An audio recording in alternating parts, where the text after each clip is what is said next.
Hey, this is Seth Parnell, the minister of the Portia Church of Christ, and this is episode 35 of the Midweek Bible Study. Hope everyone is doing all right. I hope that you're having a good week so far. Looking forward to finishing out strong as we get to the latter end of this week. But hope you let me know just how you're doing, how your week's going, and I'm so glad that you're here, whether you're watching this on the replay or whether you're joining us live. I want to let you know that you're appreciated, and we so enjoy you being here to study with us.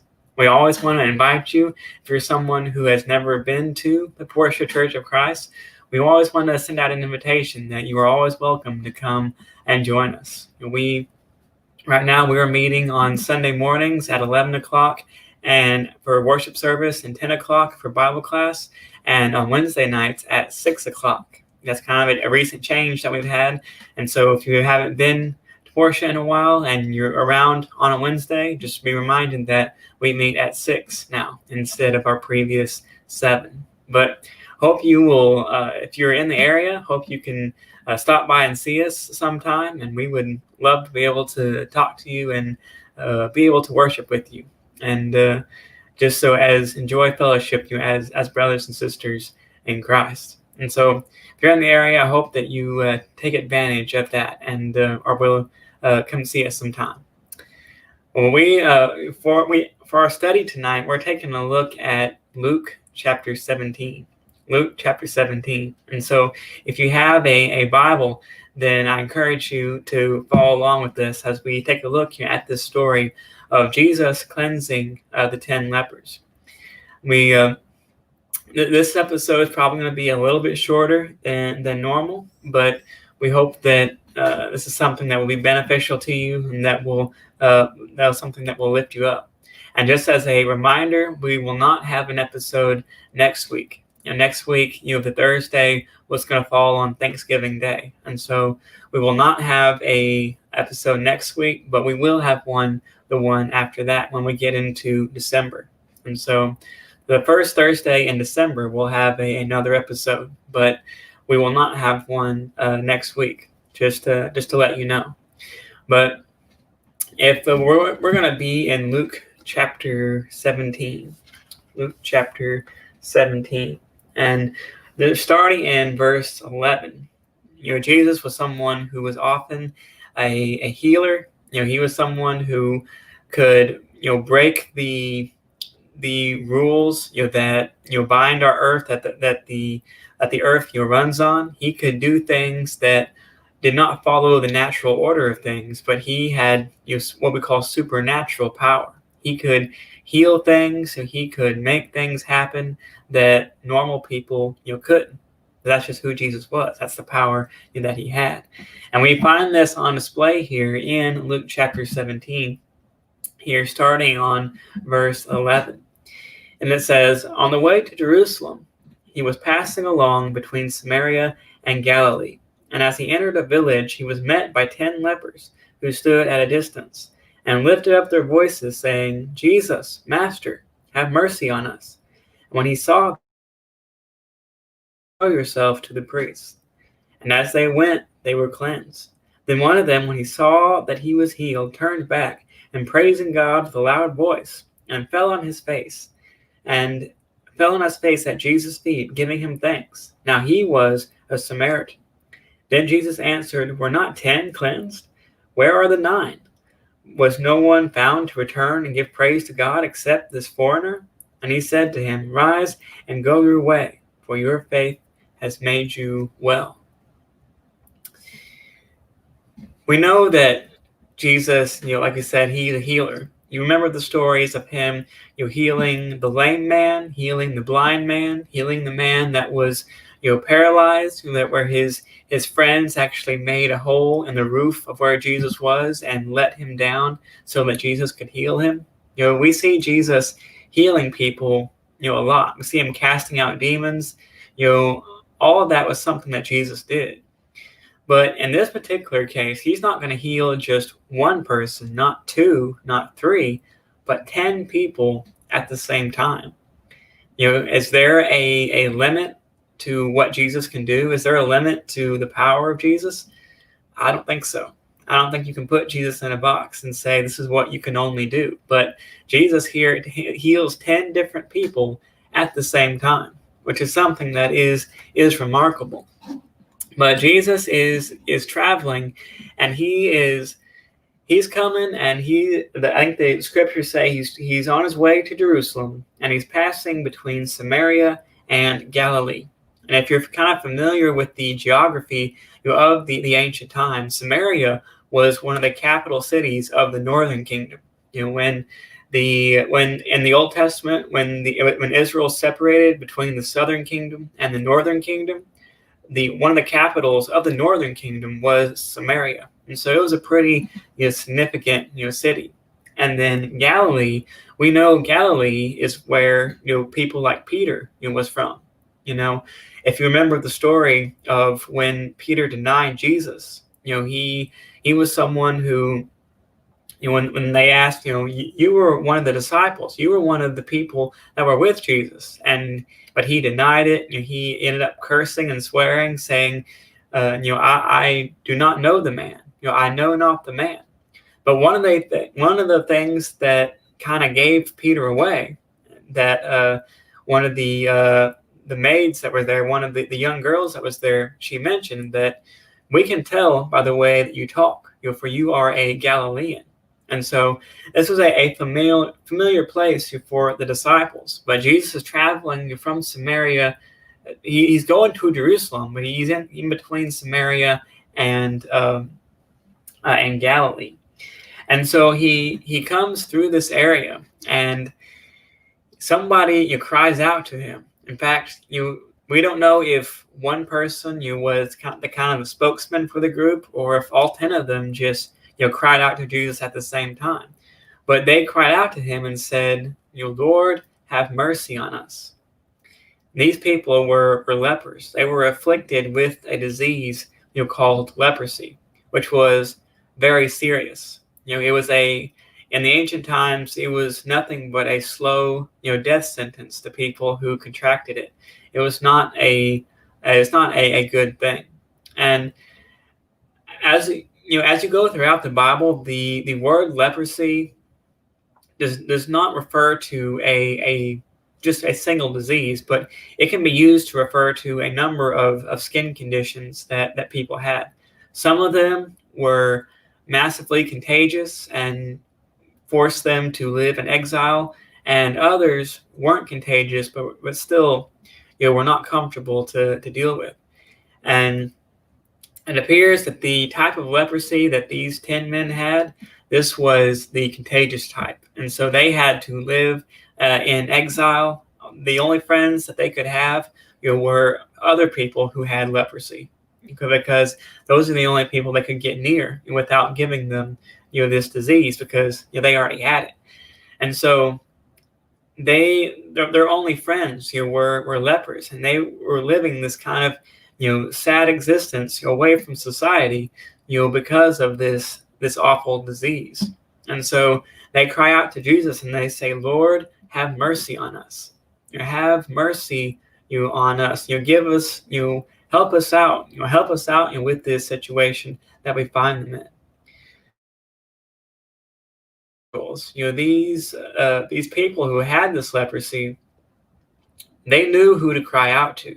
We don't know if they knew who Jesus was before this, or if they just knew him by reputation, but they knew enough about Jesus that they knew it was worthwhile to get his attention and to plead with him, for mercy. They knew that this man, he might be able to help us. He might be able to give us, some relief, from this disease. And so it's something that we can learn ourselves. It's something that we can kind of take to heart when you look at the example of these men.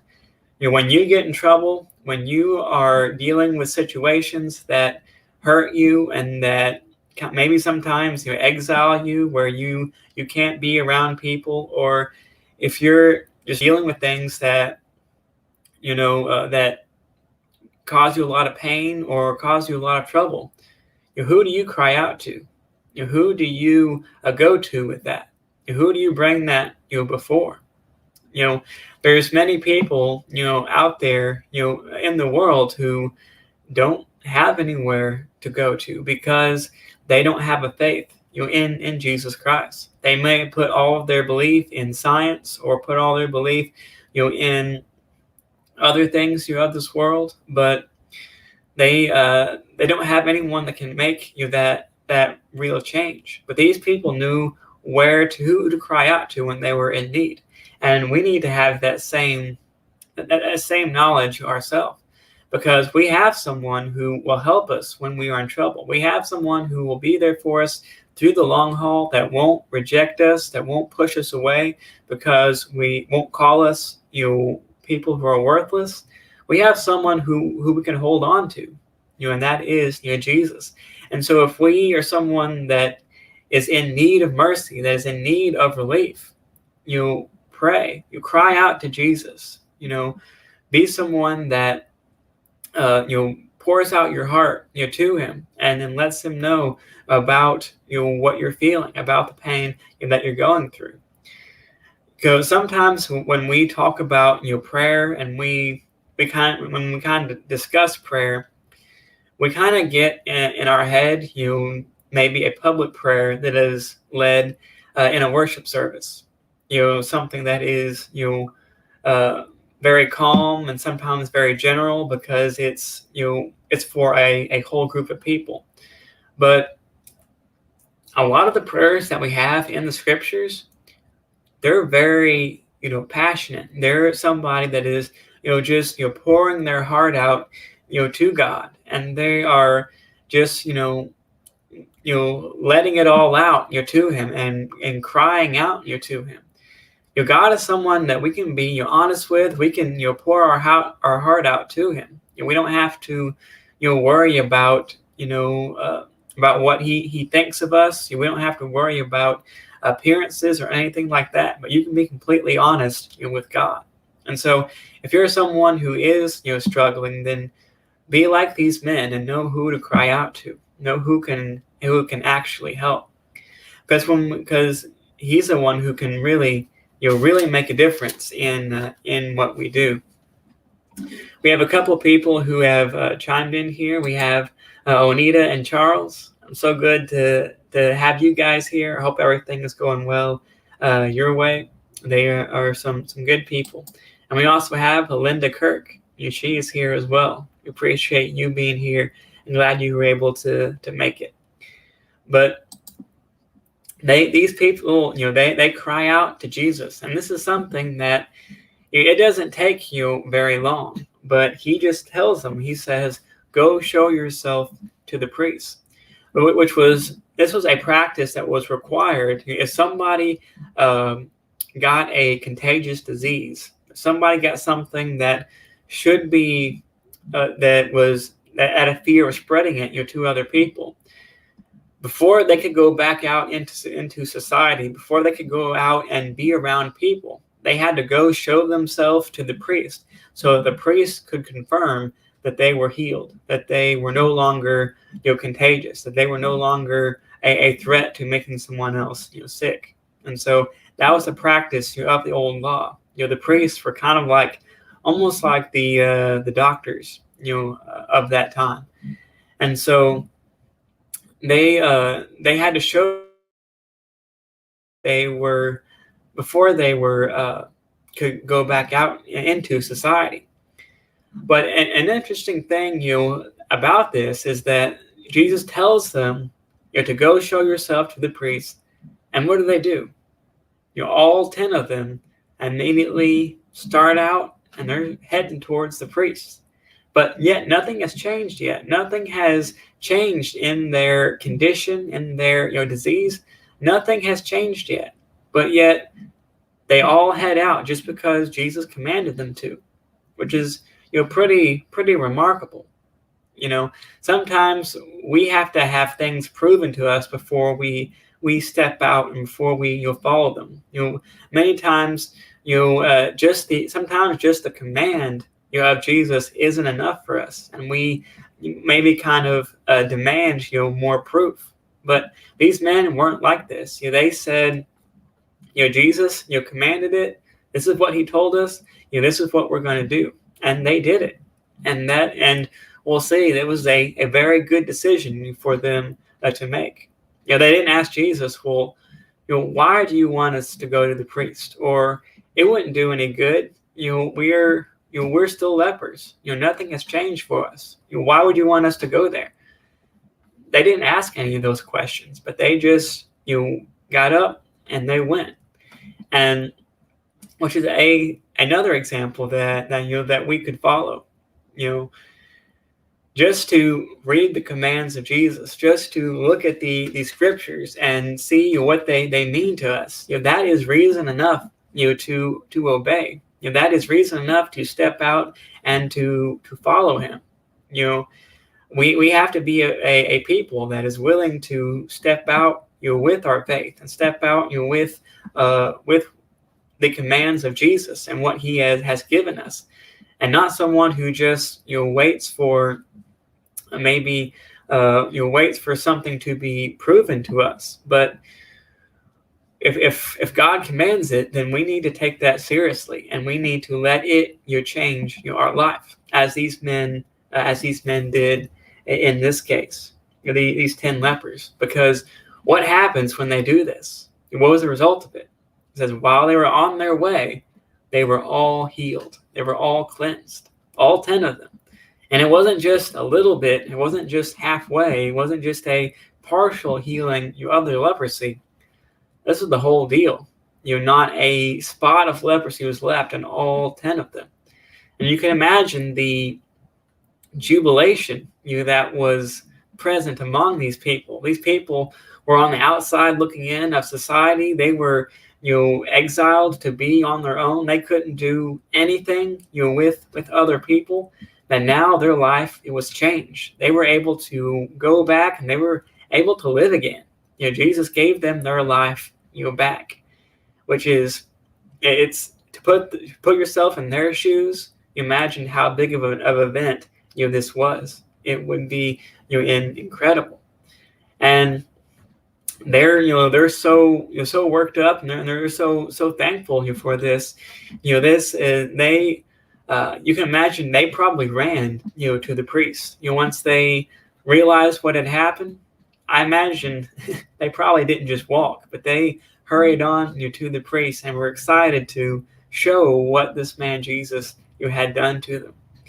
It reminds me of a verse that we are we are very familiar with. A verse that we often go to, and we often read about. That let's see if I can find it here. Let's see. Well, I lost it.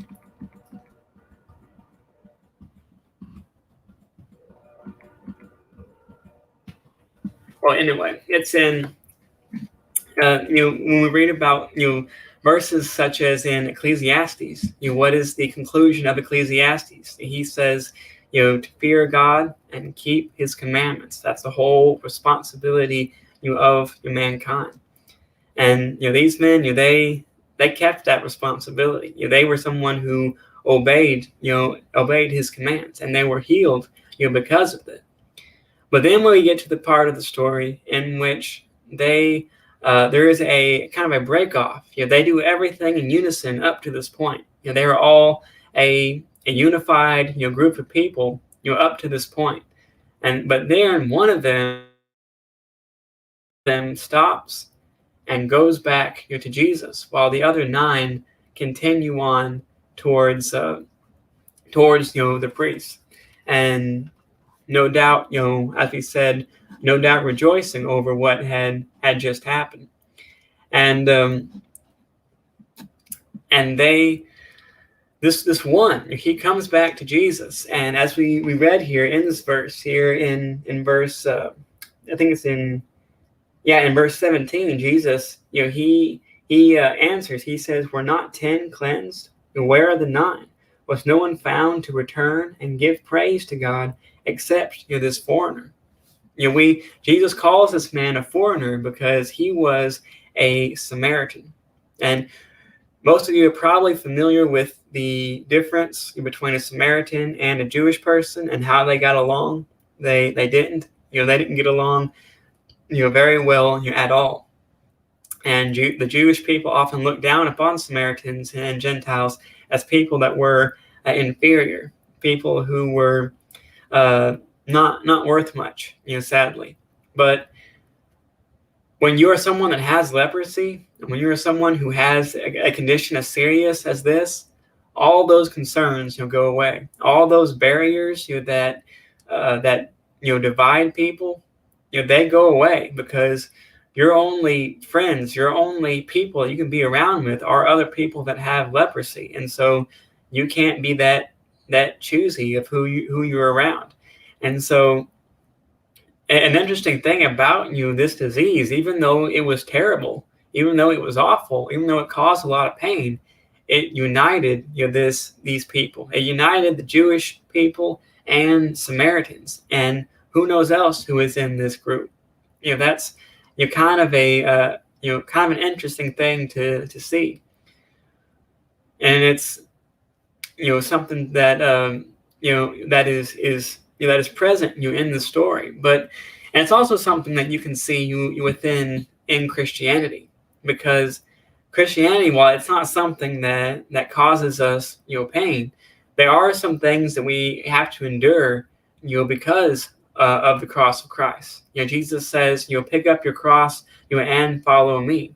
There are times where we'll have to deal with things because of our faith. But Christianity is something that unites people. You can come to Christ, and He doesn't care what your background is, where you've come from, how big of a name you are, how much money you have. He doesn't care about those things that other people use to divide at times. But everyone is welcome to come to the cross and to have their soul washed by the blood of Jesus Christ. That's something that it's remarkable. So you can have brothers and sisters Christ from all over the world, from all backgrounds, from all places, of all walks of life, and you can be unified under the cross of Christ. And I know sometimes through our history, we've had our times where we haven't been unified, as a church, and we kind of split off from each other. But the church is something that it does bring people together, and that's something that we can appreciate of it, of the story. We have one more person that has chimed in here, Rick Mayland. He says Rick and Nadine are listening, and he says good job. It's good to have you here with us, and hope everything is going good on your end as well, and going good down at Hoxie, the Hoxie Church of Christ. But we get to the end of the story here. As we said, Jesus questions them. He says, where are the 9? Where was no one found to give praise to God? And then he says, rise, because your faith has made you well. This one man, came back to Jesus to praise him, not subtly, but it says that he praised him with a loud voice, and he wanted to express his praise and his gratitude for what Jesus had done. And it's kind of interesting, because the other 9, they weren't doing anything drastically wrong when you take a look at the big picture, but they were doing exactly what Jesus told them to do. He told them to go show themselves to the priest, and that's what they were doing. But this one man, he knew that he just couldn't let this slide, but he knew he had to. So he made that journey back, and he was commended for it. And so I think one of the core lessons that we can learn from the story is that there is always room, there's always a situation for gratitude. No matter where it is, no matter what situation you're in, there's always a reason to give thanks. Next week we'll be celebrating the holiday of Thanksgiving. One of the best holidays of the year, in my opinion. And it's oftentimes where we take this time to count our many blessings, as the song says. We try to express our thankfulness for all the things that we have been given. But even when we are even when we're obeying Jesus, even when we are obeying his commands, there's always room for thankfulness and for gratitude. And so I hope during this Thanksgiving, as you're celebrating this, hopefully you'll be able to be with some family or celebrate it in some other way. I hope you don't leave God out of the things that you're thankful for. Don't leave Jesus and his sacrifice out of the things that you're thankful for, because where would we be without Jesus? Where would we be without the sacrifice that he gave? Well, we would be just like these men, these lepers. They were exiles. They were separated. They were people who were slowly dying from a deadly disease. What does sin do to us? It's something that separates us from God. It slowly kills us, spiritually speaking, and condemns us to a unwanted fate. Sin is something that separates us from God, but yet Jesus gives us an opportunity to be free from that. He gives us an opportunity to have life and to be someone that is looking forward to the promise of God, looking forward to that home in heaven. And we know, I think it's in 1 Timothy, where he talks about how all good things come from the Father. We know God blesses us. We know that he gives us oftentimes more than we deserve. At least I know that's true in my case. He gives us so much. There's so much goodness that he gives us. But we need to be careful that we don't appreciate the blessings more than we appreciate the one who blesses us, or the blesser, the one who provides those blessings. We always need to be sure that we give our thankfulness and give our gratitude for that as well. Because in my opinion, if you don't think God has blessed you, then you just need to open your eyes up a little bit wider, because he gives us so much. And the very fact that we're alive and breathing is enough to praise God for the life that he has given us. But there are so many things that you can take a look at and to thank God for. But I hope we remember that he's someone who is worthy of our gratitude. He's worthy of our thankfulness. And so I hope we don't overlook him when it comes time to count our blessings. But this man, he showed his gratitude. He showed his thankfulness. He praised God for what happened. And Jesus said, "You rise, your faith. Your faith has made you well." And this man was able to be free. And so I hope that you are someone that can say that you're free from sin. I hope that's a statement that you can make with full honesty and with full truthfulness, that you are free from sin right now. Because if you're not, then we need to make a change. You need to take a look at your spiritual life, take a look at the instructions that we've been given in the scriptures, and you'll make that change. Don't put it off for some other time. Don't put it off for what we might call a more convenient time. But be someone who takes action on your spiritual needs right now when you have the opportunity. That's the best time. The best time to come back to God. The best time to repair your relationship with God is always. Don't wait for it, but be someone who takes action on it, because that is something that is so important. It cannot wait. And so I hope that you can say that you are free from sin tonight. But that is about the end of the story. And so if anyone has any questions, or if you want to comment about what this story means to you, then you can feel free to put that down in the comments, and we would would love to hear from you, hear what you have to say. But we, of course, we like we said at the beginning, of this study, we will not have an episode next week. That's going to be Thanksgiving, and so we're going to skip that week, and we'll be back in December for another episode of the midweek Bible study. And we got a couple of guests lined up for December, and so I think it's going to be a good time and a good study of God's Word. But other than that, I think we will call it quits there. But we want to appreciate everyone who has stuck with us and joined us for this study.